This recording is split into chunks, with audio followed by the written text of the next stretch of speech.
예, 이제 오늘부터 본격적으로 생성 모델들에 대해서 좀 알아보겠습니다.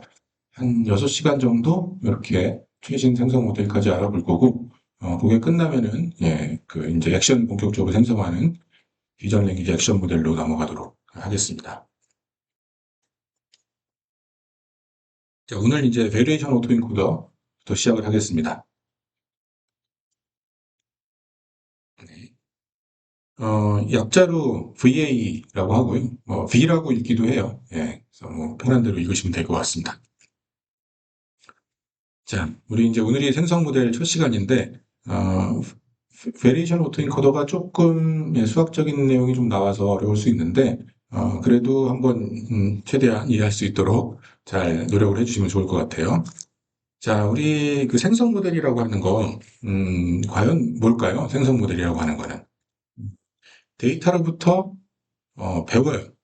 그리고 그 배운 걸 토대로 생성을 하겠죠. 그래서 데이터로부터 그럼 뭘 배우느냐 하면은 확률 분포를 배웁니다. 예. 실제 데이터의 분포를 배워요. 그리고 근데 이제 우리가 실제 데이터 분포는 알 수가 없어요. 영원히 알 수 없는 분포예요. 우리가 사람 얼굴을 만든다라고 하면은 전 세계 사람들의 사람 얼굴 분포를 우리가 알기는 어렵죠. 예. 그래서 그거를 데이터셋으로 갖고 있고요. 일부 사진에 대해서 뭐 몇만 장, 몇십만 장, 몇백만 장, 뭐 더 많으면 더 많은 사람 얼굴들을 갖고 있으면 거기로부터 분포를 우리가 실제 그 데이터셋의 분포를 P 데이터라고 합니다. P 데이터 X라고 해요. 이거는 뭐 엠리스트 같은 경우에는 우리가 7만 장을 가지고 있겠죠. 자, 그런데 그럼 우리가 결국은 뭐냐면은 실제 데이터 분포, 이거 PX라고 했습니다. PX로부터 우리가 N장의 이미지를 우리가 갖고 있는 거예요. 그렇죠? PX로부터 실제 데이터 분포로부터 나온 우리가 데이터들 N개를 갖고 있는 거죠. 사진 N장을 갖고 있는 겁니다. 예. 근데 이 사진이 엄청 많다면 우리가 그러면 이 데이터의 분포가 실제 확률 분포랑 굉장히 비슷하다라고 우리가 예상해 볼 수 있겠죠. 그렇죠? 그래서 어, 그럼 우리가 하는 일은 뭐냐면은 이 P 데이터, 이 분포를 우리가 또는 뭐 데이터가 많은 PX라고 그냥 생각해도 좋아요. 그 진짜 확률 분포를 우리가 배우는 뉴럴넷을 우리가 만들고 그걸 훈련을 시키는 겁니다. 데이터를 써서. 예. 그래서 이 파라미터 세트를 갖고 있는 뉴럴넷을 우리가 훈련을 시키고요. 예. 이 파라미터 세트를 갖는 뉴럴넷은 결국은 실제 데이터 분포를 근사하는 뉴럴넷이 되겠죠. 자, 여기 P가 이렇게 써 있는데 우리가 뉴럴넷은 보통 함수처럼 표시했잖아요. 그 P도 여러분들이 그냥 함수처럼 지금은 생각을 해 놓으셔도 괜찮습니다. 자, 그러면 우리가 뉴럴넷은 함수를 근사할 수 있으니까 똑같은 방식으로 확률 분포도 근사할 수 있다. 이렇게 보시면 되겠고, 확률 분포의 파라미터들은 뉴럴넷으로 만들었기 때문에 어마어마하게 많겠죠. 우리가 대학교 때 배우는 확률 분포는 뭐 가우시안 분포 뭐 이런 것들 파라미터 2개밖에 없어요. 평균하고 표준 편차. 그것만 주어지게 되면 확률 분포가 수학적으로 딱 나와버리죠. 뉴럴넷 같은 경우에는 이 세타가 몇백만 개, 몇천만 개 이런 식으로 갖는 그런 확률 분포예요. 자, 그러면 데이터로부터 확률 분포를 배우면 되는데 P 세타 X를 찾으면 되는데 요거를 정확하게 찾는 방법이 있고요. 이게 이제 익스플리시트한 방식이고요. 그 다음에 이 확률분포 P 세타 X를 찾지는 않지만 여기로부터 샘플링을 하는 방법은 우리가 아는 거예요. 샘플링을 할 수 있도록 해주는 겁니다. 여러분들이 P 세타 X를 왜 찾죠? 확률분포를 왜 찾죠? 확률분포 찾으면은 거기로부터 샘플링을 하면은 그거는 굉장히 유사한 사람 얼굴이랑 유사한 이미지가 나오는 거죠. 실제랑 유사하게 나오죠. 네. 그래서 확률 분포를 알아내면 거기로부터 샘플링을 하면 돼요. 그래서 확률 분포를 직접 찾는 방법이 하나 있고, 임플리시트한 방법은 확률 분포를 정확하게 찾지는 않지만 샘플링을 할 수 있도록 해주는 겁니다. 네, 모르는 확률 분포로부터 샘플링하는 방법을 배우는 거예요. 자, 그럼 생성이라고 하는 거는 샘플링 하는 거예요. 확률 분포로부터. 우리가 배운 확률 분포가 있으면 여기로부터 샘플을 취하면 되겠죠. 그렇죠? 이제 어떤 건지 대충 알겠죠. 그 데이터를 가지고 그 데이터의 분포를 우리가 뉴럴넷으로 배운 다음에 잘 배우면은 생성을 할 때는 그 배운 분포로부터 샘플링하면 된다라는 거죠. 그래서 이런 과정이에요. 여기 실제 이미지가 보이죠? 이거 실제 사람입니다. 사진이에요. 자, 이거를 잘 분석을 해서 P세타 X를 찾아요. density estimation에서 찾은 다음에 이걸 찾았으면은 그 다음부터는 여기서부터 샘플링만 하면은 무조건 진짜 같은 이미지들이 튀어나오겠죠. 예. 무한대로 나올 수 있겠죠. 확률분포만 찾으면. 예, 이렇게 하는 겁니다. 그래서 이 왼쪽에 있는 density estimation이 학습이고요. 샘플링이 이 학습된 뉴럴 넷으로부터 생성을 시키는 겁니다. 자, 이 개념이 가장 중요하고 오늘 공부할 그 variation of encoder는 가장 초창기에 나온 생성형 모델이에요. 그래서 P 세타 X를 직접 찾는 이런 방식이 되겠습니다. 자, 그러면 이제 PX라고 하는 건 진짜 데이터 분포라고 했고 영원히 알 수 없습니다. 이거는 예, 평생 알 수 없는 분포고 P 세타 X는 우리가 데이터만 많이 주어지게 되면은 뉴럴넷으로 근사할 수 있는 거죠. 예, 이렇게 돼 있는 건데 한번 예를 한번 들어보겠습니다. PX는 우리가 영영 알 수 없는 실제 분포고요. 우리는 각 데이터만 갖고 있기 때문에 실제 분포로부터 샘플링이 된 데이터 셋만 갖고 있죠. 그래서 N개를 갖고 있어요. 제가 이해를 돕기 위해서 M리스트를 그려놨는데 M리스트 같은 경우에는 뭐 테스트 셋까지 다 포함하면은 N이 7만이에요. 그러니까 7만 장의 숫자 이미지를 갖고 있습니다. 그렇죠? M리스트 같은 경우에는. 그래서 우리가 7만 장을 갖고 있는 형태라고 보시면 돼요. 여기 지금 N개가 보이죠? M리스트 데이터 셋들이. 자, 그러면 우리가 분포를 추정하려고 했는데, 자, 분포를 추정하기 위해서는 뭘 추정해야 되느냐? 하면은, 이 엠리스 데이터가 사실은 28 28이지만, 그냥 2 by 2로, 간단한 이미지로 표현을 했습니다. 그러면 결국은 이 X라고 하는 이미지가 결정이 되기 위해서는 요 네 픽셀이 정해지면 되겠죠. 그렇죠? 네 픽셀이 정해지면 되니까, 요 확률 분포라고 하는 거는, PX라고 하는 거는, P의 X11, X12, X21, X22, 이거에 확률이 드는 거죠. 그렇죠? 예, 이거에 그 x1 px1 곱하기 px2 이런 식으로 아니 px11 곱하기 px12 이런 식으로 독립적으로 계산할 수가 없죠. 사실 원칙적으로는 왜냐하면은 얘네들은 서로 코릴레이션들이 다 있기 때문에 샘플들은 픽셀들은 그래서 일단 이렇게 주어져요. 예, 조인트 확률이에요. 조인트 확률인데 그럼 우리가 한번 예를 한번 들어볼게요. 특정한 이미지 여기 0이라고 하는 이미지가 있는데 요 pxn의 확률은 px11이 특정한 값을 갖고 그 다음에 1, 2도 뭐 특정한 값을 갖고 얘네들도 요런 특정한 값을 다 가졌을 거 아니에요. 픽셀들이. 요게 얘네들은 흑백이기 때문에 0에서부터 255 사이 값을 갖죠. 이게 정확하게 이렇게 값을 가진 예. 요런 경우가 바로 요 0이 나올 확률이죠. 굉장히 희박하겠죠? 여러분들 이게 지금 4차원인 경우에도 4개 픽셀만 있는 경우에도 얘가 255가지 경우들이 있고 다 있는데 이렇게 나오는 거 굉장히 희박하잖아요. 그래서 실제 이미지라고 하는 거는 고차원 공간에서 봤을 때는 굉장히 적은 리전만 차지하고 있어요. 그러니까 우주로 따지면은 우리가 알아야 될 거는 뭐 우주인데 그 중에 몇 개 행성들 별만 있는 거예요. 그 정도밖에 안 됩니다. 자, 그래서 이게 확률 분포예요. 실제로 값을 갖는 게. 이런 걸 찾아내야 되는데, 그러면 이렇게 정확하게 이게 0, 255, 27, 57이라는 값을 가지고 데이터셋에 있는 거랑 딱 매핑이 되지만, 우리가, 이게 0이 아니라 1이나 2 같은 값이어도 이거랑 거의 비슷하게 생겼겠죠. 그쵸? 이 근처에 있는 값이라면 이게 흑백이니까 뭐 0이 1로 바뀌면 약간 색깔, 진짜 아주 약간 그레이 톤 살짝 바뀐 거잖아요. 그리고 인접한 픽셀들이 여기 4개밖에 없지만 인접한 픽셀들도 뭐 그 근처에서 값을 가지면 비슷한 값을 가지면 뭐 다 비슷하게 다 0처럼 보일 겁니다. 그래서 실제로 생성을 할 때는 그 데이터셋을 우리가 복사해서 그대로 가져오는 게 아니죠. 암기했다가. 그 비슷한 것들이 나오도록 하는 거죠. 그래서 요 분포를 학습을 하게 되면 뭐 요런 분포처럼 학습이 될 수 있을 거예요. 이거는 뭐 어, 그 파라미터가 2개밖에 없는 것처럼 이렇게 그려졌지만 이런 0부터 8까지 많이 나오는 곳이 있을 겁니다. 9까지. 그러면 이렇게 생긴 분포를 우리가 학습을 하게 되면은 요 근처에서 샘플링을 취하면 8처럼 생긴 숫자들이 나올 거고 요 근처에서 샘플링을 하게 되면 1처럼 생긴 숫자들이 나오겠죠. 그리고 이런 데서 흰색 쪽에서 샘플링을 하게 되면은 진짜 같지 않은 뭐 엉터리 이미지가 나오겠죠. 예, 그런 개념이에요.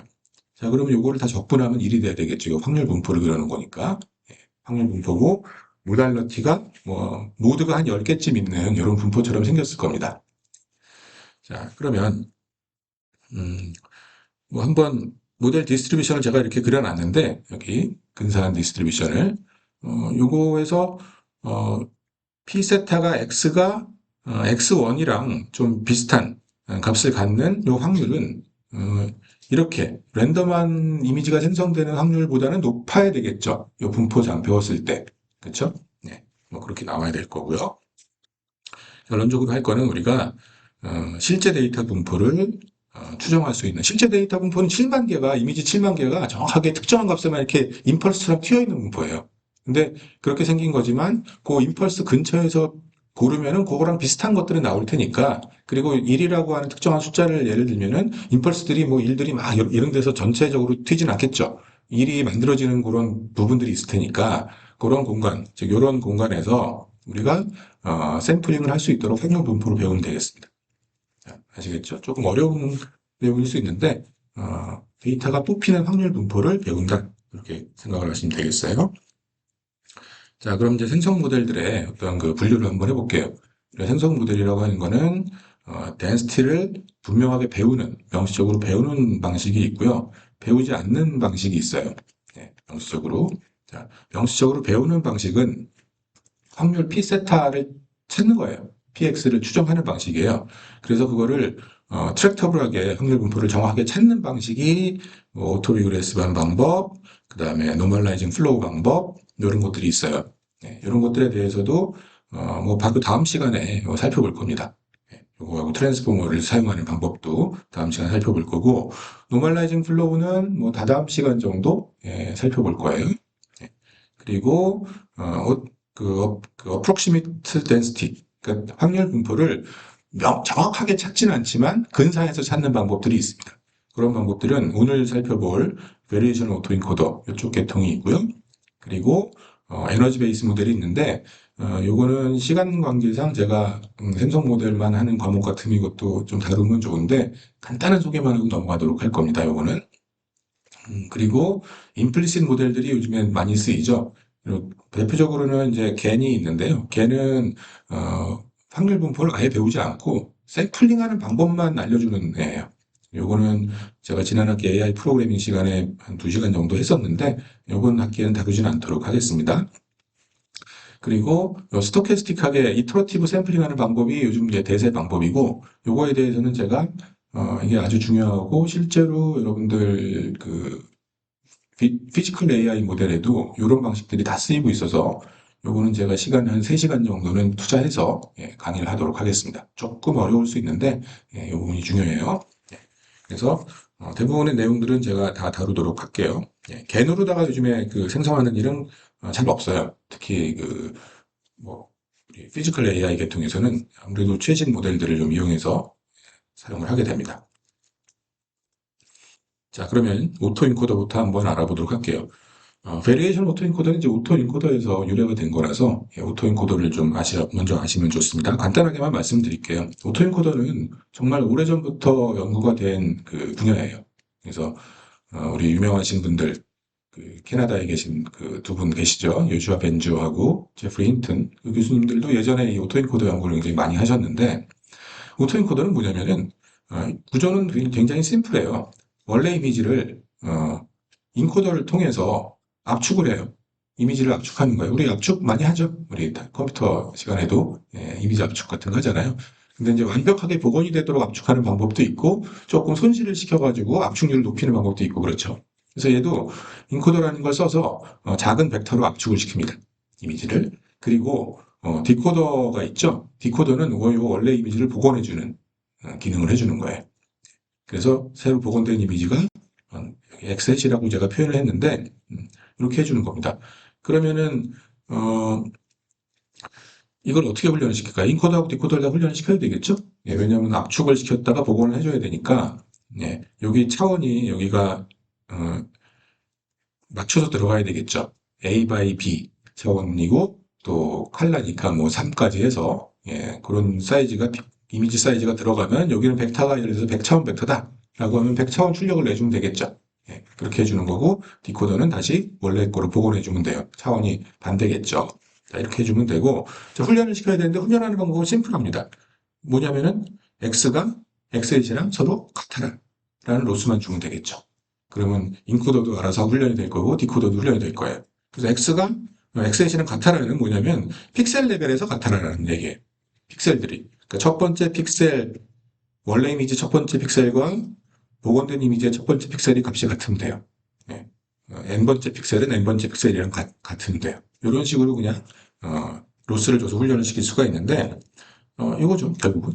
예. x하고 x 햇의 두 놈의 제곱이 미니마이즈가 되도록 해주면 되죠. 모든 데이터에 대해서. 그리고 평균 내주면 됩니다. 자, 그러려면 어떻게 하면 됩니까? 픽셀 레벨에서 비교를 해야죠, 이제는. 그래서 여기가 뭐예요? A, B니까 여기가 뭐, 여기 I, J, K로 인덱스를 붙여놨어요. 그리고 A, B 3으로 돼 있죠? 3으로 된 이유는 뭘까요? 컬러 이미지니까 RGB 값까지 다 비교하라는 얘기죠. 그래서 예, 특정한 픽셀의 R 값과 복원된 이미지의 그 위치의 R 값, 또 G 값, B 값, 각각을 다 비교해서 예, 모든 픽셀에 대해서 다 적용하라는 얘기죠. 그렇게 해서 그 절대값의 그러니까 민스퀘어 에러가 예, 미니마이즈가 되도록 하라는 거고 이거는 모든 데이터에 대해서 다 계산해서 평균 내라는 뜻입니다. n개는 데이터 전체를 얘기하는 거예요. 이러면 되죠.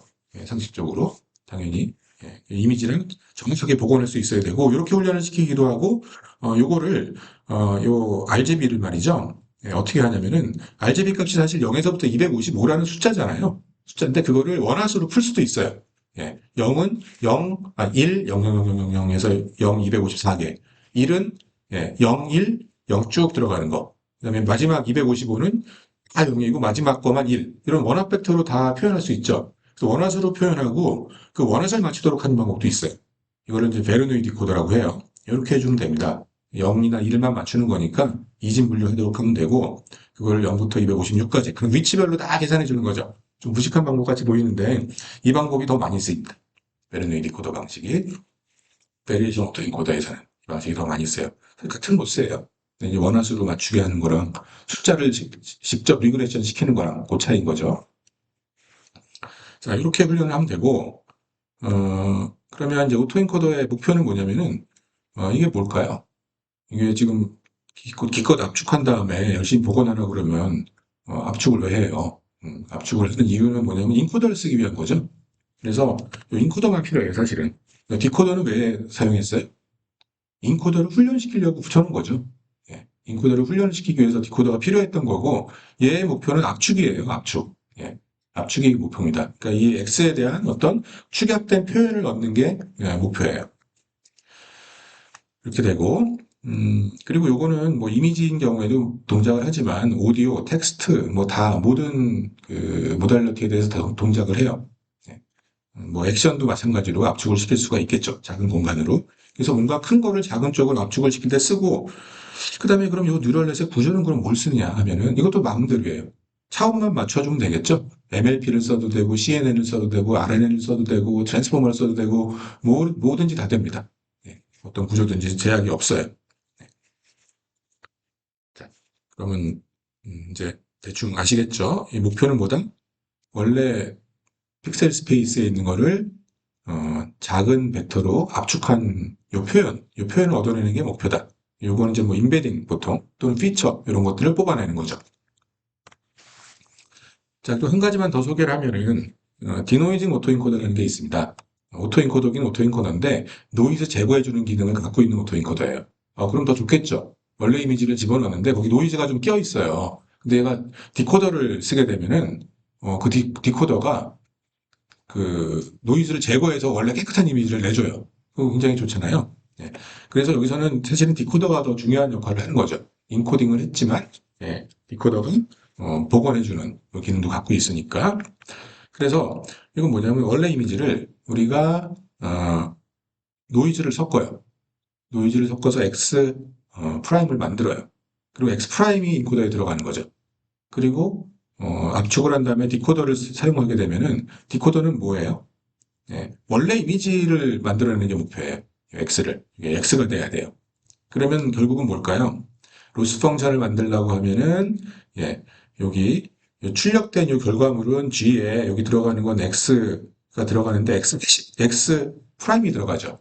네, 요게 들어가죠. 자, 요 결과가 원래 거랑 같아야 되니까 얘가 원래 거를 출력을 내려면 내가 임의로 섞어준 잡음을 제거하지 않는 이상에는 출력이 안 되겠죠. 그 잡음을 제거하는 방법을 배우게 됩니다. 네, 디코더가 그렇게 되는 거예요. 그러면은 요 잡음 그럼 뭘 쓰느냐 하면은 잡음도 여러 가 내가 제거하고자 하는 목적에 맞는 잡음을 쓰면 돼요.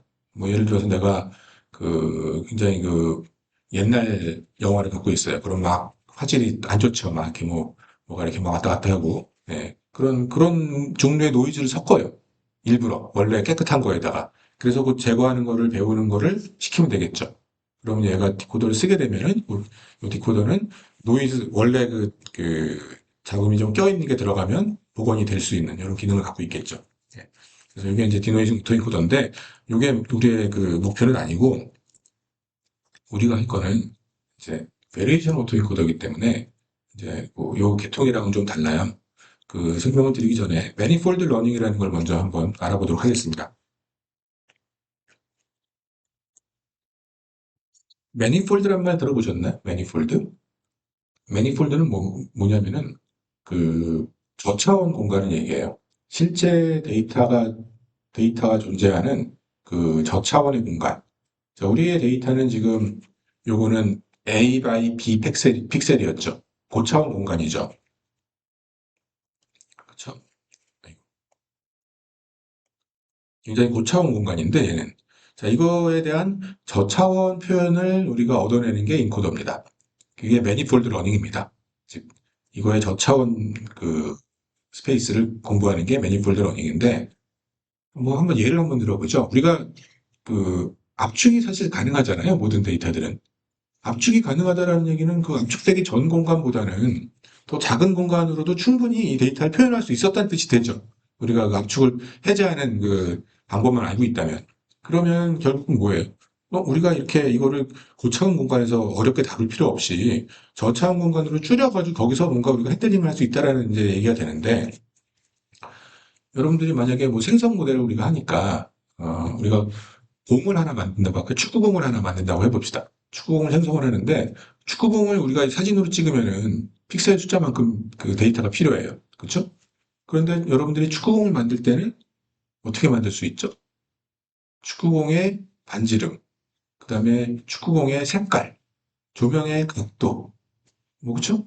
뭐 그다음에 축구공의 그 중심의 위치, 뭐 이런 아주 적은 정보만 줘도 만들 수 있죠. 결국은 그 우리가 그렇게 큰 데이터가 필요 없다라는 얘기예요. 매니폴드를 우리가 잘 배워놓으면은 거기로부터 샘플을 이렇게 취하게 되면은 진짜 같은 데이터들이 나올 수 있다라는 개념이 되는 겁니다. 자, 그러면 한번 오토인코더를 한번 볼게요.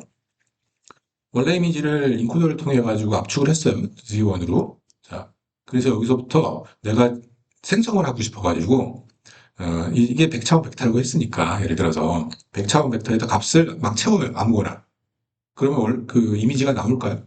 원래 이미지는 이거랑 똑같은 걸 집어넣으면 복원된 게 나오겠지만 똑같은 게 아니라 뭐 랜덤하게 아마 골라가지고 채웠어 벡터를. 그 디코더를 넣었어요. 그럼 이게 제대로 나올까요?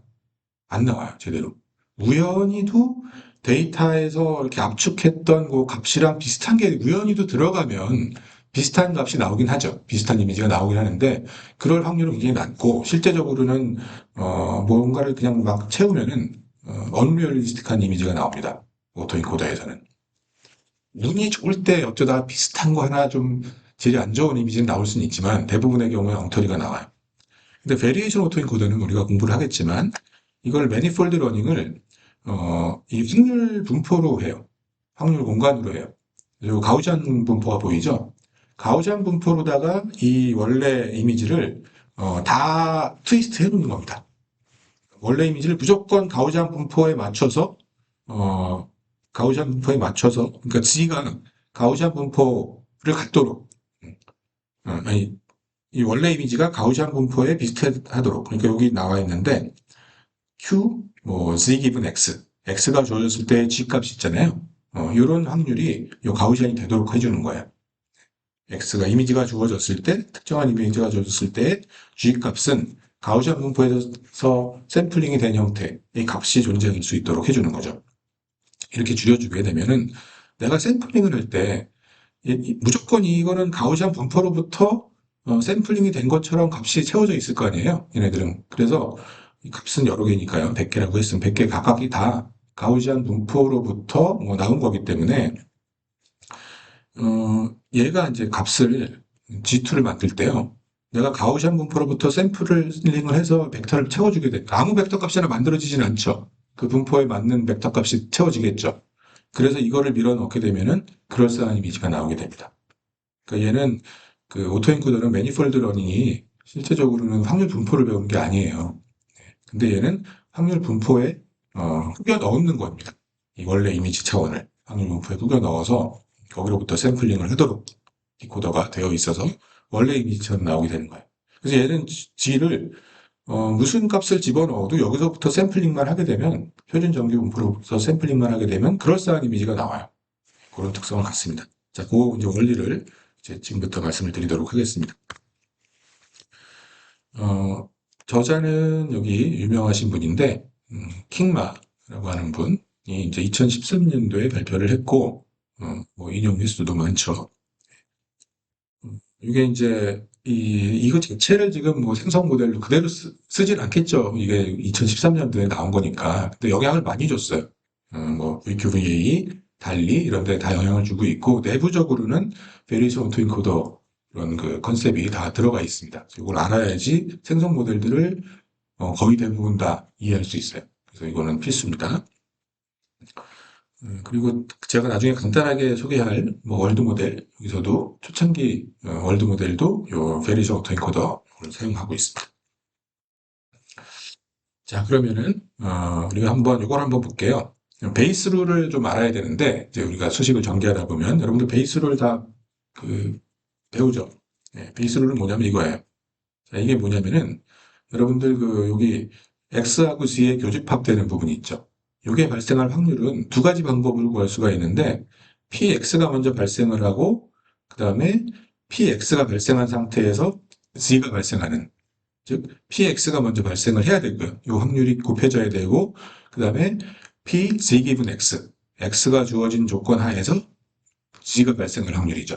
조건부 확률이죠. 네, 이렇게 계산할 수 있어요. 그리고 요쪽은 뭐냐면은 여기 교집합을 이렇게도 구할 수 있죠. PZ가 먼저 발생을 하고 그다음 PX 기분 Z Z가 주어진 조건 하에서 X가 발생하는 거. 둘 다 교집합을 얘기하는 거라 두 개가 서로 같아요. 같다 보면은 여러분들 여기서 X를 이렇게 나눠주게 되면은 요 식이 만들어지죠. 여러분들 이렇게 그 베이스 룰을 배웠죠. 그래서 요거는 뭐냐면은 반대로도 할 수 있죠. 이제 요 J로 나눠가지고 P, X 기분 Z도 찾을 수도 있죠. 그래서 베이스 룰은 뭐 두 가지로 다 해석을 할 수 있어요. 여기서. 자, 이렇게 돼 있고. 여러분들 조건부 확률 아시죠? 조건부 확률. 예, 조건부 확률. P, Z 기분 X. 예, 요거는 Z가 발생할 확률인데 X라는 조건이 주어졌을 때 확률이에요. 그냥 P, Z랑은 다르겠죠, 당연히. X라는 조건이 주어졌으니까. 자, P, Z가 뭐 예를 들어가지고 유명한 내가 연예인이랑 사귈 확률이라고 치겠습니다. P, Z가. 뭐 유명한 연예인 누가 있을까요, 요즘에? 뭐 BTS의 뭐 어떤 그 멤버 하나를 어떤 여학생이 생길 확률. 그냥 물어보면은 굉장히 낮겠죠, 확률이. PG라고 하는 거는. 근데 PG 기분 X인데 그 X가 특정한 조건이에요. 내가 뭐 굉장히 같이 유명해졌어. 아니면은 뭐 돈을 갑자기 많이 벌었어. 그럼 그 확률이 크게 바뀌겠죠. PG 기분 X랑 P 그냥 Z랑은 많이 다르죠. 그렇죠? 두 개 다른데 조건이 주어진 확률입니다. 자, 요거를 어떻게 계산할까요? 이렇게 계산한다고 했는데 보통은 둘 중에 하나를 알 때, 뭐 요거를 알고 있다면 전체를 다 안다면 계산이 되겠죠. 수학적으로. 그렇죠? 예, 근데 이름이 다 있어요. 지금 보시면 P z 기분 X는 요거를 사후 확률이라고 보통 불러요. 포스테리어. 많이 등장해요. 일단 잘 기억을 해주세요. 그리고 요거 P X 기분 Z 반대죠. 반대 확률을 라이클리후드라고 보통 많이 불러요. 그리고 PZ 요거를 프라이어라고 불러요. 사전 확률. 요거는 우리가 보통 사전에 알고 있는 확률. 요 분포를 알고 있어야지 되는 경우가 많습니다. 예, 보통 여기서는 가우시안이라고 가정을 해요. 예, 이건 이제 생전에 알고 있는 분포. 그 다음에 PX는 뭐냐면 이거는 우리가 데이터를 조사해서 알 수 있는 분포. 우리가 그 사건들을 계속 관찰하다 보면 알 수 있는 분포가 PX예요, 대부분 다.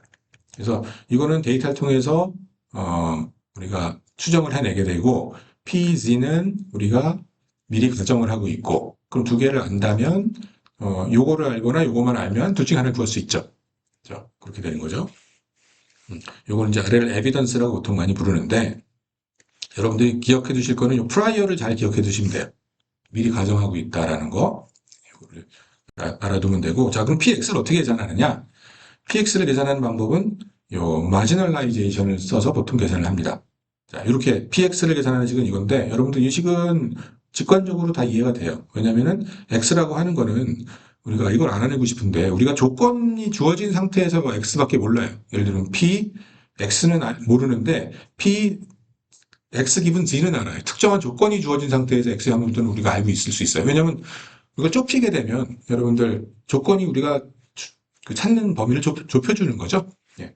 우리가 PX라고 하는 게 예를 들어서 코로나에 걸릴 확률이라고 하면은 내가 코로나? 뭐암 걸릴 확률이라고 할까요? 내가 병원 가서 암 걸릴 확률이 얼마냐고 의사한테 물어보면 답을 해줄 수가 없죠. 그냥 일반적인 그냥 그 병원에서 암이 걸릴 확률밖에 얘기를 못 해주는데 그 손님 중에서 암이 걸린 어떤 그 확률을 그냥 얘기해 줄 수밖에 없는데 뭐 검사를 하게 되면 이 검사 결과가 뭐 MRI를 찍었는데 뭐 네가 이상이 있어. 그 조건이 주어지게 되면 훨씬 정확하죠. 그렇죠? 그래서 이 조건들로 다 분해를 한 거예요. 그래서 이 조건이 발생할 확률 곱하기 이 조건 하에서 X가 발생할 확률을 모든 조건에 대해서 다 적용해 주면 돼요. 그래서 이렇게 마지널라이제이션 한다고 하죠. G가 다 사라져 버리죠. G를 다 적분했기 때문에 이렇게 PX를 보통 계산하게 됩니다. 여기 이걸 생각하시면 돼요. 연속 디스크리트한 케이스인데요. 이게 서로 뮤추얼리 익스클루시브 하다고 가정을 하겠습니다. G1, G2, G3, G4가. 그런 경우에, 자, 우리가 PX는 구하기가 어려운데, 요 PZ 기분 X 요만큼, 그 다음에 PZ2 기분 X 요만큼, 예, 또 요만큼, PG3 기분 X 요만큼이죠. 이런 조각들을, 예, 다 합치게 되면, 적분이니까 합치는 거죠. 합치게 되면은 PX가 나오겠죠. 그렇죠? 예. 그러니까는 이걸 그냥 못 구하니까 조각들을 구해요. 조각들을 구해서 합치는 개념이에요. 아시겠죠? 네, 이렇게 되죠. 자, 예를 하나 들어볼게요. 여러분들 휴대폰 고장날 확률이 얼마냐고 물어보신다면, 난감하죠, 답하기가. 그런데 삼성전자 휴대폰을 사고 그 삼성전자 휴대폰이 고장날 확률이죠. 그 삼성전자에서 통계를 갖고 있겠죠. 그래서 Z1 기분 X, P, X 기분 Z1은 삼성전자 통계를 쓰면 돼요. 그 다음에 애플. 그럼 내가 애플을 살 확률, 그리고 그 애플이 고장날 확률. 근데 그 애플이 고장날 확률은 애플한테 물어보면 알 수 있겠죠. 그런 자료들은 조사가 돼 있으니까. 뭐, 샤오미, 화웨이, 뭐 이런 식으로 모든 휴대폰에 대해서 다, 브랜드에 대해서 다 조사를 하면 되겠죠. 그런 식으로 구할 수가 있는데, 이 G가 이렇게 많아지게 되면 이거 계산이 힘들어요. 그래서 오늘 공부할 베리에이션 오토인코더에서는 아까 레이턴트 스페이스가 바로 여기 이 G예요.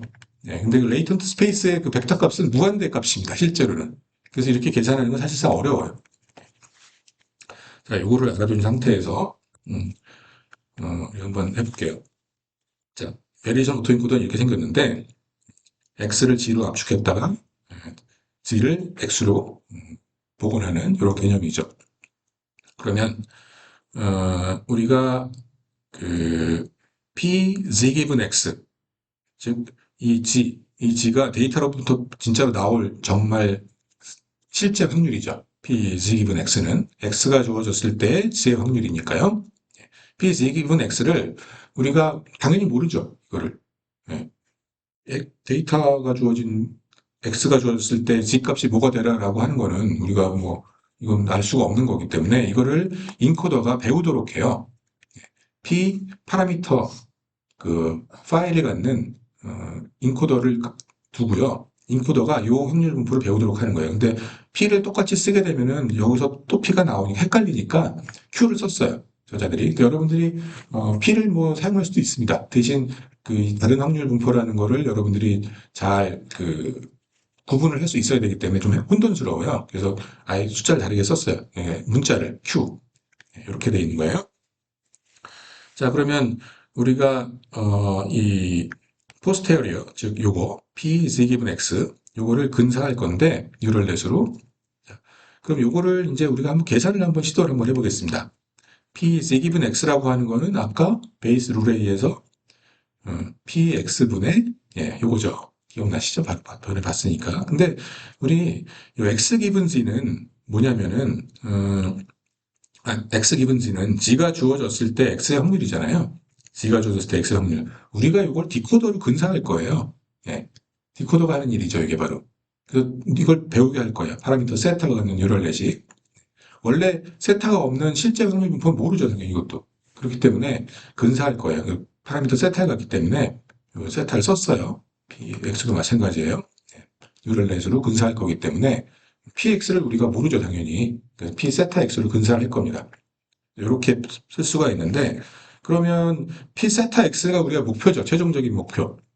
우리가 추정할 건 아까 PX였잖아요. 그걸 근사한 P 세타 X를 찾는 거잖아요. 그래서 그 P 세타 X를 우리가 이제 찾아보도록 할게요. 자, 넘기면 되죠. 네, 그렇게 되면은, 참, P 세타 X는 어떻게 구할 수 있냐면, 조금 전에 보셨던 마지널라이제이션. 그걸 이용해서 할 수 있죠. 그래서 G가 발생하고 G가 주어진 조건 하에서 X가 발생할 확률 이거를 모든 G에 대해서 다 적분해 주면 되는데 자 이거 계산할 수가 없습니다. 왜? 아까처럼 G를 모든 케이스에 대해서 다 적용을 해야 되는데 G는 거의 무한대에 가까운 그런 케이스들이 나와요. 그래서 이거 인트랙터블하다고 얘기해요. 네, 계산이 안 됩니다. 그래서 어떻게 할 것이냐 하면은 이렇게 할 거예요. 어, 그래서 이렇게 지금 위에 보셨던 이 식으로다가 찾을 수가 없다는 결론이 나오죠. 왜? 분모를 알 수 없으니까. 그래서 우리가 베이스 룰로 계산할 수가 없어요, 이거를. 그 얘기를 할 거예요. 베이스 룰로 찾으면 제일 좋죠. 예, 베이스 룰로 찾으면 좋은데 이 분모를 우리가 다룰 수가 없기 때문에 이거는 불가능하다는 얘기가 되는 거고 그렇다는 얘기는 이 자체도 뉴럴넷으로 근사를 시켜야 된다는 얘기가 되는 거죠. 그래서 이거를 Q, Z 기분 X로 근사를 했어요. 여러분들이 잘 기억할 건 이 순서는 중요하겠죠? 예, X가 주어진 조건에서 G의 확률이 둘 다. 예. 근데 이거를 뉴럴넷으로 근사할 것이다. 라는 거예요. 아시겠죠? 여기 방금 보셨던 이거. 자, 이게 이제 그 포스테리어를 우리가 근사할 거고 그러면 이제 어떻게 하는지 한번 볼게요. 자, 어떠한 걸로 근사할 거냐면 가우지안 분포로 정규 분포로 근사할 겁니다. 정규 분포를 갖도록. 그래서 인코더의 그 아웃풋은 뭐가 돼야 되냐면 정규 분포가 나와야죠. 근데 정규 분포라고 하는 거는 파라미터가 평균하고 표준 편차만 확정이 되면 되죠. 그래서 사실은 평균하고 표준 편차만 찾으면 돼요. 뉴럴넷이. 그럼 그거에 맞는 정규 분포 우리가 얼마든지 그릴 수 있으니까.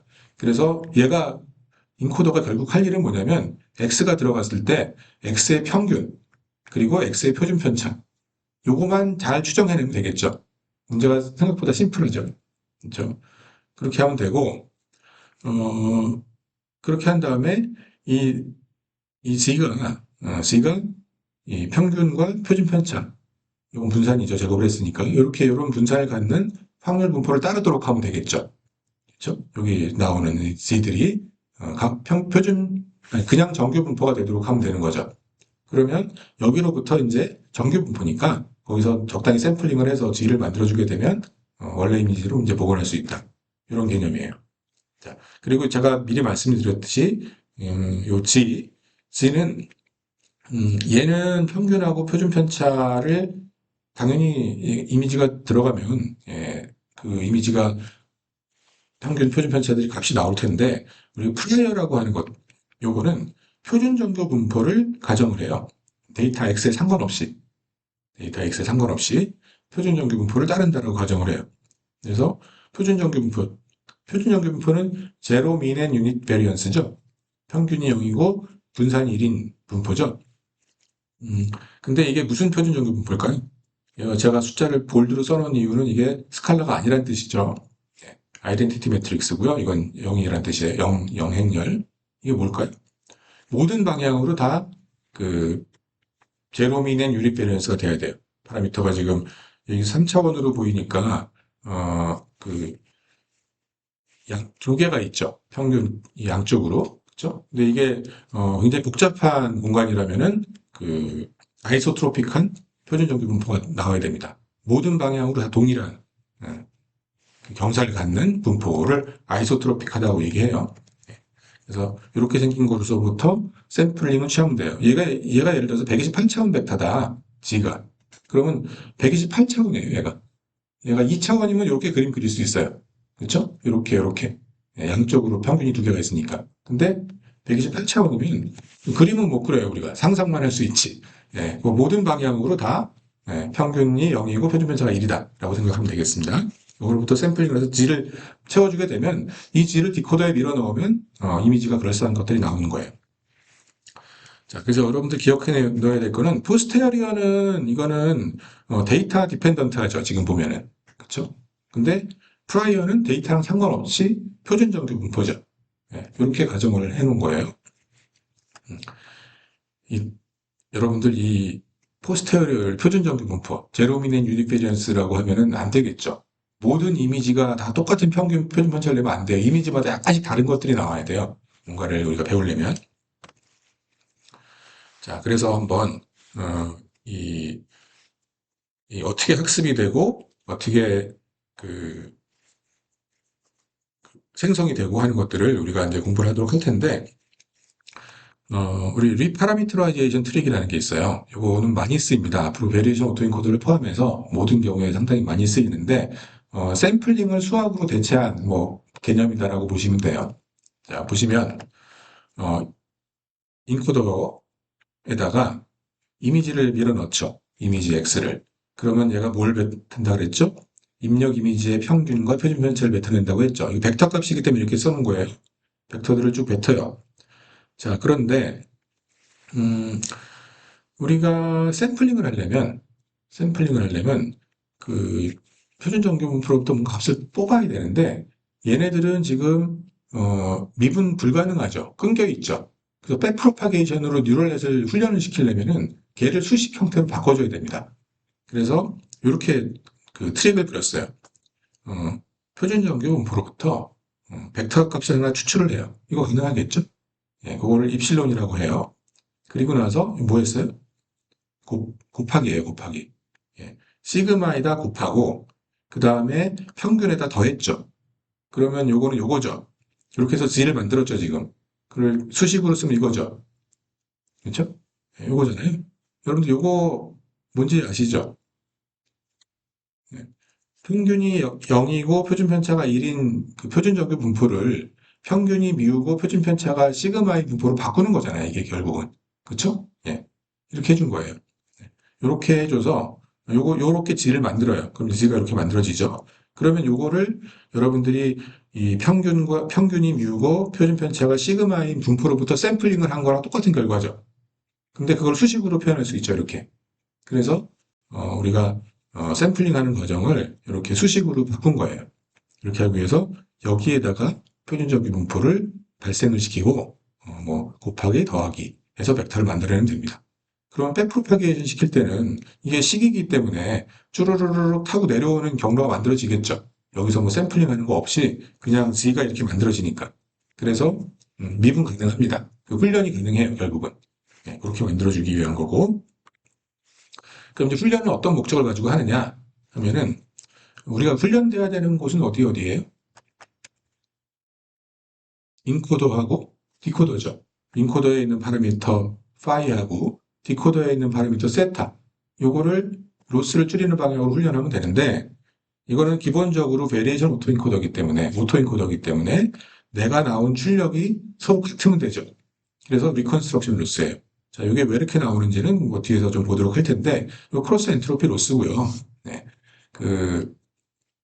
뭐 이거는 이제 두 개가 서로 픽셀 레벨에 서로 일치하도록 해주는 로스예요. 이 로스고 그리고 이렇게만 하면 될까요? 여러분들? 이렇게만 하게 되면은 내가 이 확률 분포를 배울 이유가 하나도 없죠. 잘 그냥 리컨스트럭션만 하게 되면 재구성만 하게 되면은 끝나죠. 그럼 얘가 확률 분포를 출력할 이유도 없죠. 재구성만 잘하면 되니까 그냥 오토 엔코더가 돼버려요. 그래서 이쪽에 있는 요 분포, 인코더의 확률 분포가, 인코더가 제가 뭐 하라고 그랬죠? 프라이어인 표준 정규 분포랑 좀 가까워지라고 했죠. 그쵸? 인코더의 분포가 가우시안 분포가 되라고 했잖아요. 그래서 이 두 분포의 사이의 거리가 서로 같아지도록 해주는 요 로스를 줍니다. 요건 KL 다이버전스인데 이 두 분포가 서로 같으면 로스가 0이 돼버려요. 값이.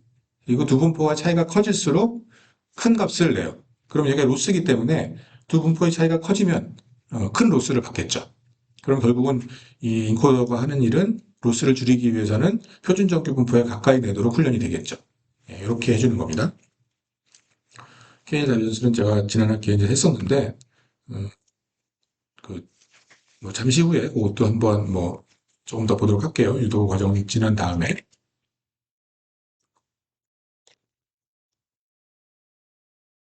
자, 제가 이제 그러면 한번 이게 수학적으로 좀 유도가 됩니다. 우리가 할 일은 뭐다? 여기 이 데이터의 분포 Px를 우리가 세타로 분사했죠. P 세타 X를 최대화하면 되겠죠. 그렇죠? P 세타 X가 최대가 되면 되는데 그거는 로그를 취한 거를 최대화해도 되죠. 그렇죠? 우리가 어떤 최적화 관점에서 봤을 때는 로그를 취해도 괜찮죠. 그래서 로그 P 세타 X를 맥시마이즈 해주면 됩니다. 여러분들 그냥 P를 다루는 경우는 많지 않아요. 왜 그러는지 줄 아세요? P라고 하는 거는 너무너무 작은 숫자예요. P라고 하는 숫자 자체는. 그래서 굉장히 0에 가까운 숫자들입니다. 근데 로그를 취해야지 이게 굉장히 커지죠, 값이. 그래서 차이가 굉장히 분명하게 드러나기 때문에 일단은 로그를 취해요. 자, 요거를 맥시마이즈 할 건데 그러면 요거를 맥시마이즈 해주는 과정에서 자, 요거를 지금 곱해줬죠. 여기 보시면. 자, 여러분들 요거를 G에 대해서 다 적분하면 얼마 나옵니까? 요 G의 확률이잖아요. 근데 모든 G에 대해서 적분하면 이건 확률 1 나오죠. 그렇죠? 이건 당연하죠. 그래서 1을 곱해준 거예요. 이 부분은. 1 곱해주고 나서 그러면은 이제 결국은 뭐냐면은 요 로그를 뭐 이 G에 대한 적분이니까 이건 G에 대한 독립이니까 이 안에다 집어넣어도 되겠죠. 그렇죠? 그래서 요거 곱하기 요거 형태로 만들 수 있겠죠. 예, 적분하면 되는데 그 여기서 P 세타 X를 여러분들 가만히 보시면 요거 여러분들 베이스 룰입니다. 베이스 룰에서 요 P 세타 X를 자기 바꾸면 되죠. 그러면 요 자리에다 요걸 집어넣어 주면 되겠죠. 그래서 트릭을 좀 부렸어요. 이렇게 해서 이렇게 만들었어요. 그러면 P세타 X에 이제 우리가 궁금한 것들이 다 포함되어 있죠. 인코더도 들어있고, 요 포스테리어 분포도 들어있고, 네, 뭐다 들어있잖아요. 그래서 이런 식으로 식을 베이스 룰을 이용해 가지고 이렇게 바꾸는 겁니다. 뭐 바뀌는 거 어렵지 않죠. 그리고 나서 요거를 로그 안에 들어있으니까 요거를 이제 풀 수가 있어요. 로그에서 뭐 곱은 뭐 우리 합으로 바뀌죠.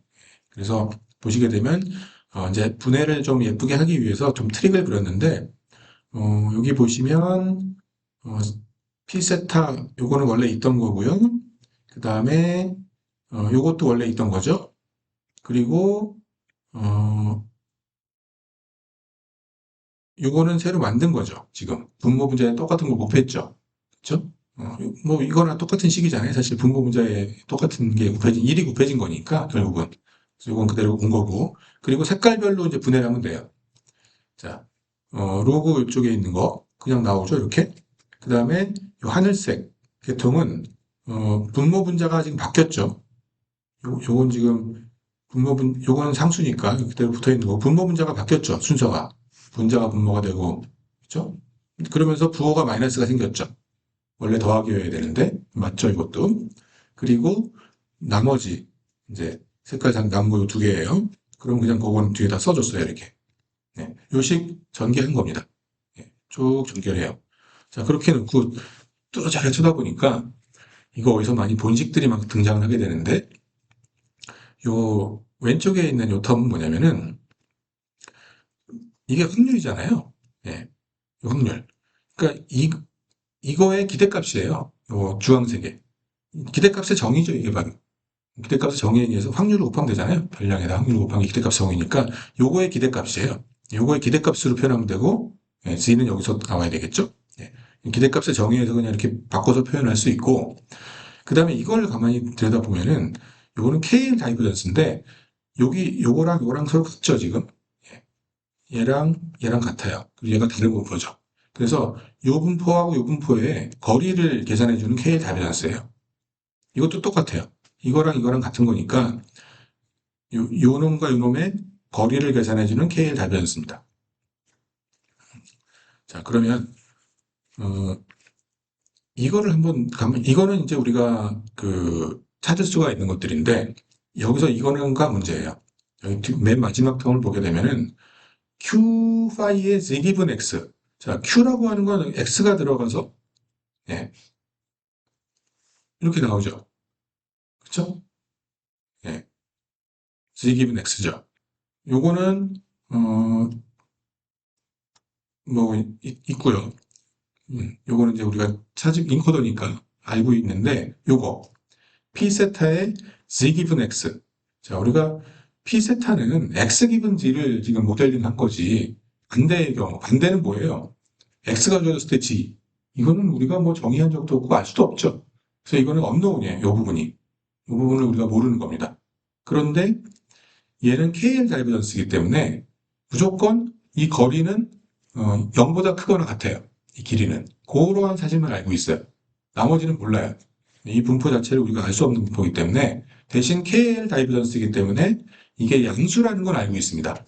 그럼 결국은 뭐냐면 우리가 찾아낸 요 결과가 로그 P 세타 X가 지금 요거하고 요거 뺀 거 더하기 무엇인가 양수가 있었는데 이게 결국은 뭐죠? 예. 이거보다 크거나 같다라는 사실을 알 수 있죠. 로그 P 세타 X는 이걸 다 포함한 건데 요거는 요 뒤에 양수 텀 하나를 떼는 거니까 예. 이 전체는 요거보다는 크거나 같죠. 이러한 사실만 우리가 알 수 있습니다. 즉 로그 P 세타 X가 이렇게 생겼다라는 걸 알 수 있어요. 그래서 요거를 에비던스 로어 바운드라고 합니다.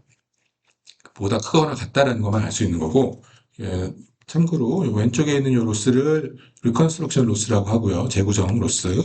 그다음에 요거는 두 분포가 서로 같아져라는 걸 규제해 주는 거기 때문에 레귤러라이제이션이라고 불러요.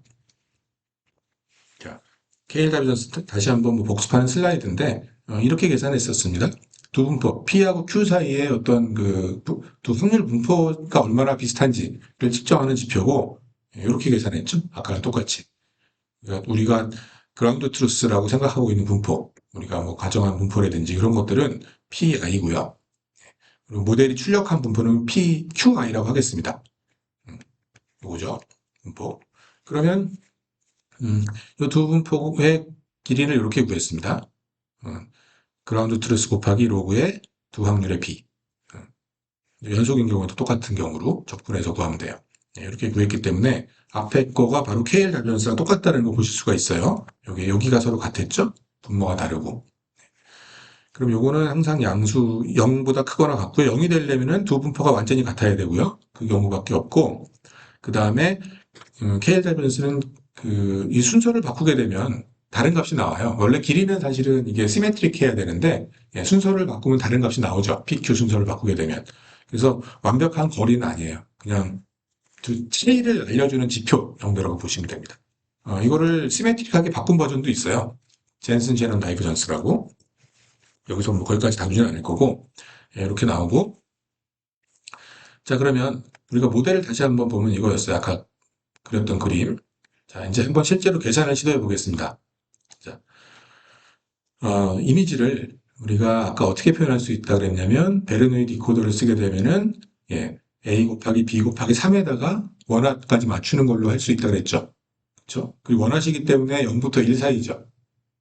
만약에 이게 원화시 아니고 그냥 3까지만 했으면 0, 1, 2, 3, 4 해서 255까지 숫자가 가능한 건데 얘는 원화시기 때문에 요 각각의 이미지의 값들은 이런 차원의 값을 가져요.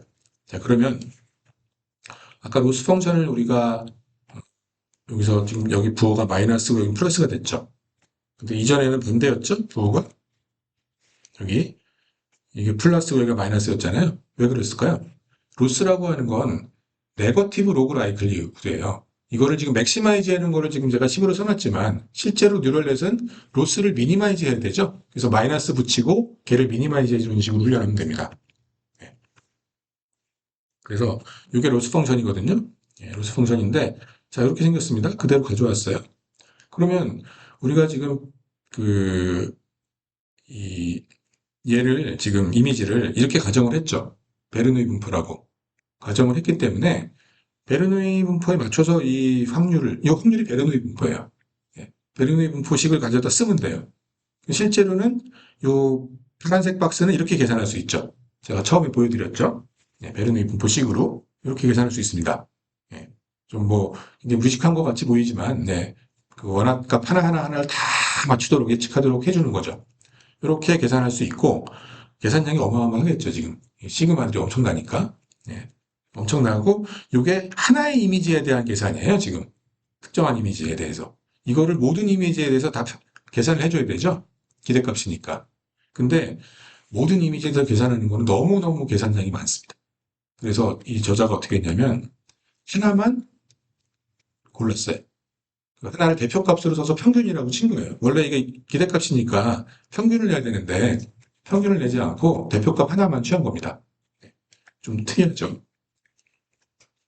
여기 계신 분들의 평균 키를 계산을 해야 되는데 그럼 다 조사한 다음에 나눠야 되잖아요. 사람으로. 그렇게 안 하고 그냥 아무나 하나 골라 잡아가지고 이게 평균이라고 퉁친 거죠. 예. 뭐 일단은 그렇게 했어요. 근데 이제 이게 워낙 많은 이미지를 가지고 이거를 계속 반복해서 하다 보니까 예, 뭐 굳이 평균 안 내도 예, 뭐 평균 값처럼 이제 쓸 수 있겠죠. 값 하나 자체도. 그다음에 요것도 계산해야 되는데 요거는 이미 우리가 분포를 미리 가정을 했죠. 요 Q가 내는 분포는 이렇게 생긴 분포였죠. 정규 분포. 평균이 뮤고 표준 편차가 시그마인 정규 분포였고 PZ라고 하는 건 표준 정규 분포였죠. 그럼 요거는 가우지안 분포이기 때문에 수학적인 계산이 가능하겠죠. 아까 로그 취해서 그런 계산해 주면 됩니다. 그러면 이렇게 나와요. 심플하게. 이건 여러분들이 뭐 굳이 유도해 보실 필요는 없는데 유도가 그렇게 복잡하진 않습니다. 해보시면 따라갈 수 있는 유도고요. 그럼 실제로 이제 P하고 Q들이 우리가 확률식으로 주어져 있기 때문에 또 여기 나와 있는 이것도 확률식으로 주어져 있기 때문에 실제적인 계산이 가능하고 로스 적용이 가능하겠죠. 예, 로스 계산할 수 있어요. 예, 그렇게 해서 훈련을 시키면 됩니다.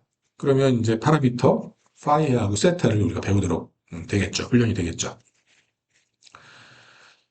자, 그렇게 훈련하면 돼요. 그런 다음에 그러면 우리의 목표는 뭐죠? 이거를 지금 생성 모델로 쓰겠다는 거였으니까 여기서 인코더가 중요합니까? 디코더가 중요합니까? 디코더가 필요한 거죠, 우리는.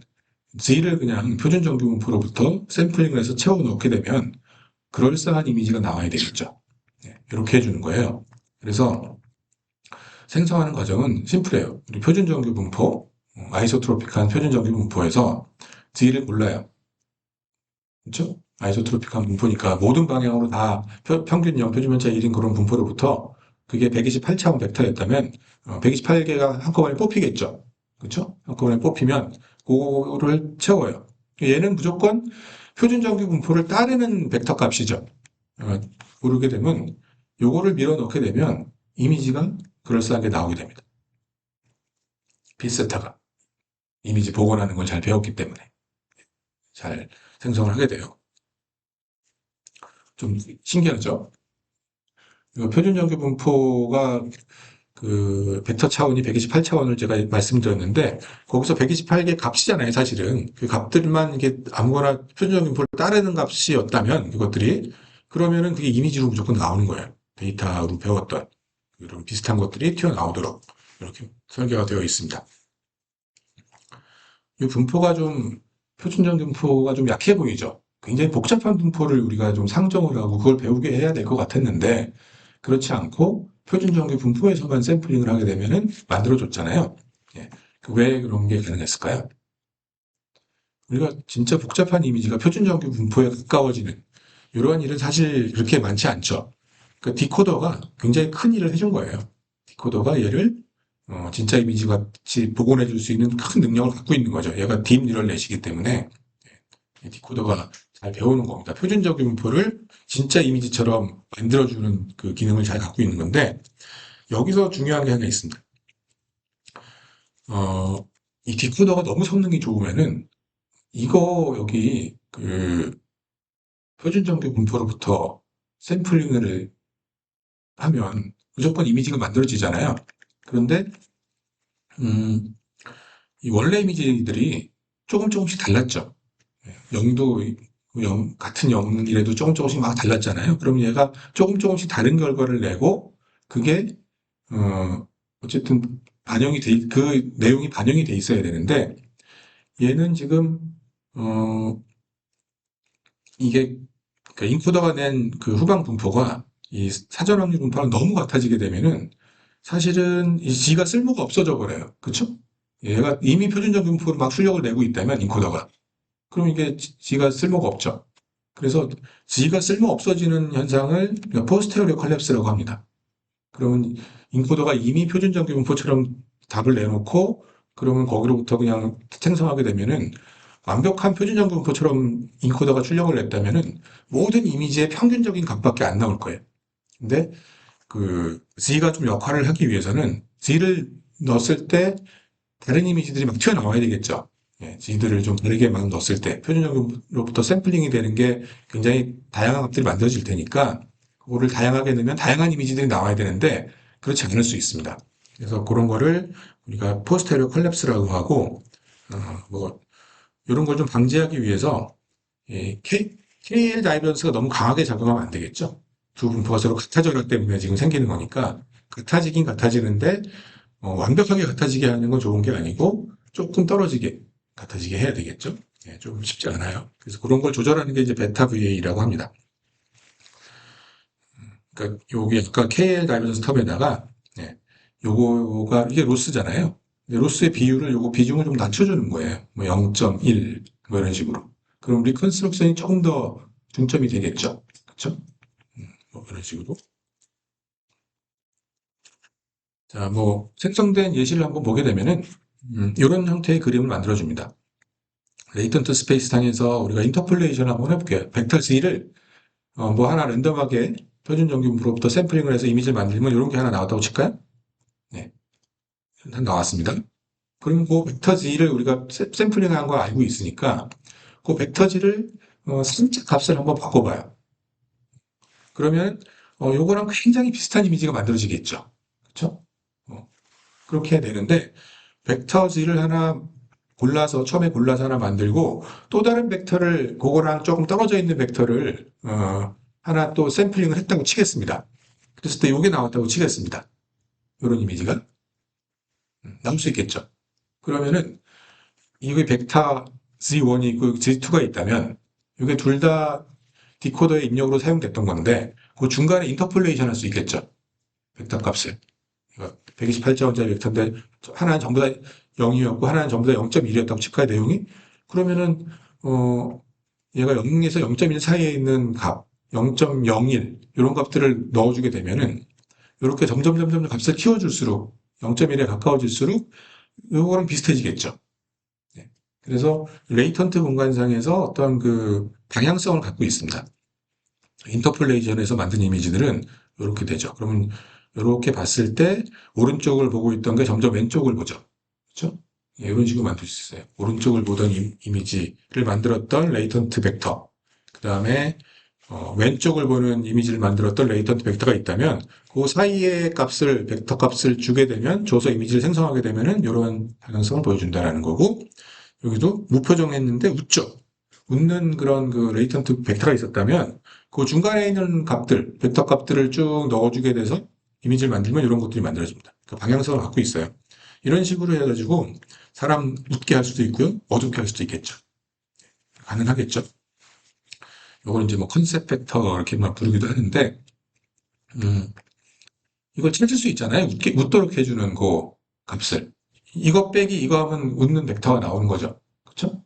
예, 원래 거에다가 이만큼을 더해줬으니까 이게 나왔을 거 아니에요. 원래 벡터 값이 있었고, 그다음에 이걸 만든 벡터 값이 있었으니까 그 차이가 웃도록 해주는 그 벡터죠. 그 차이가 더해지게 되면은 예, 뭐 남자를 여자로 바꾸는 거 뭐 그런 것들 다 가능하겠죠. 예, 벡터만 잘 찾으면은.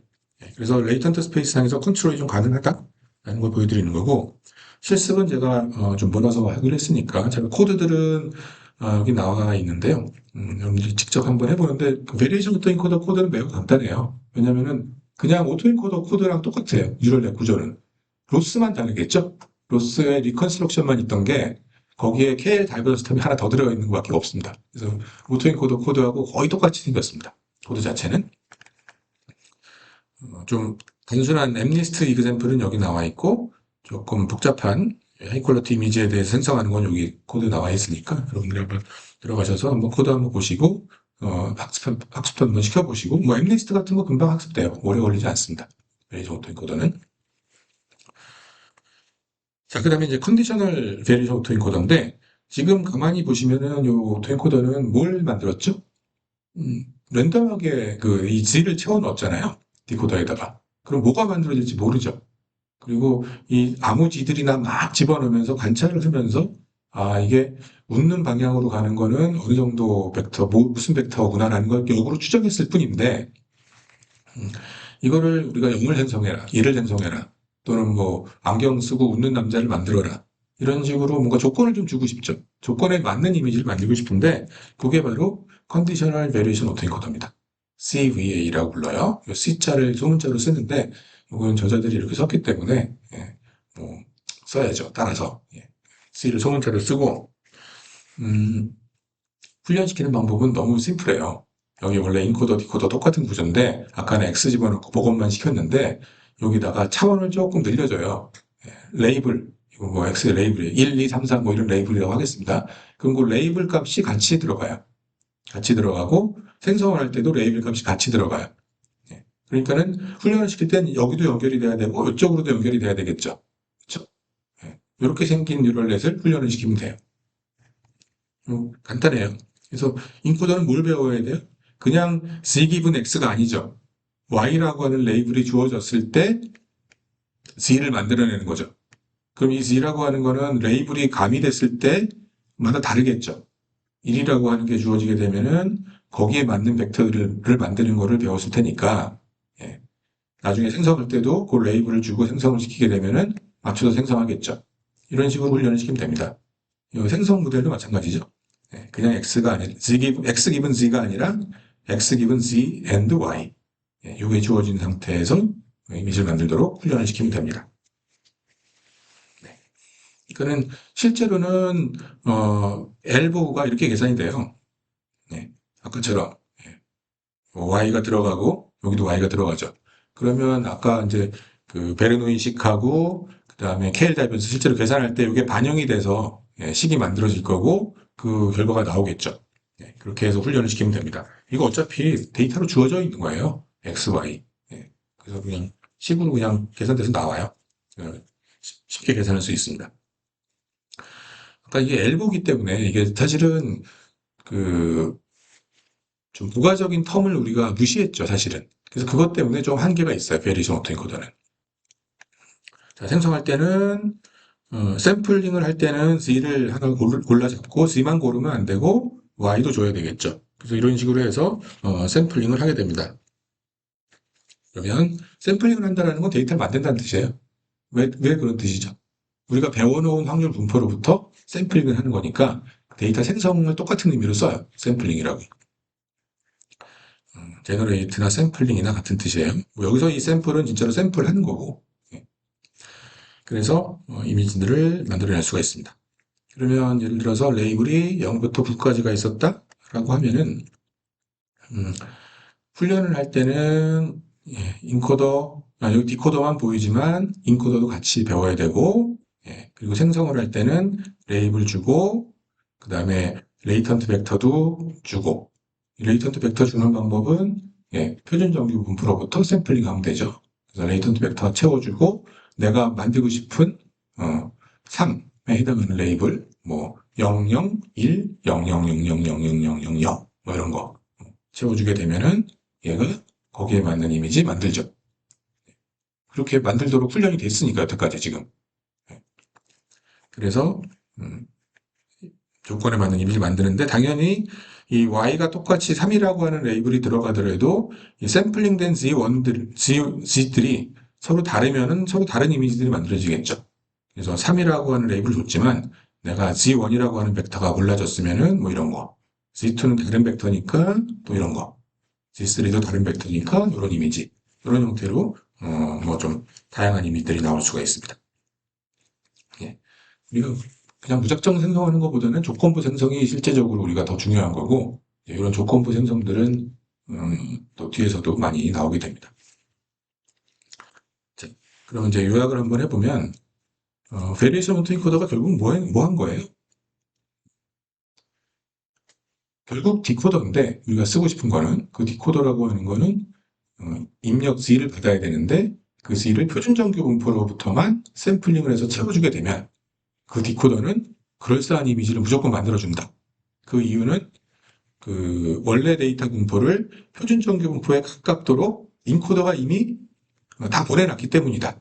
라는 거죠. 그렇죠? 예. 그래서 원래 오토엔코더가 안 됐던 이유는 그런 확률 분포를 안 배웠기 때문에 내가 Z를 그냥 랜덤하게 고르게 되면은 예, 그 이미지가 그럴싸한 이미지가 나오지 않는다라는 거였죠. 네.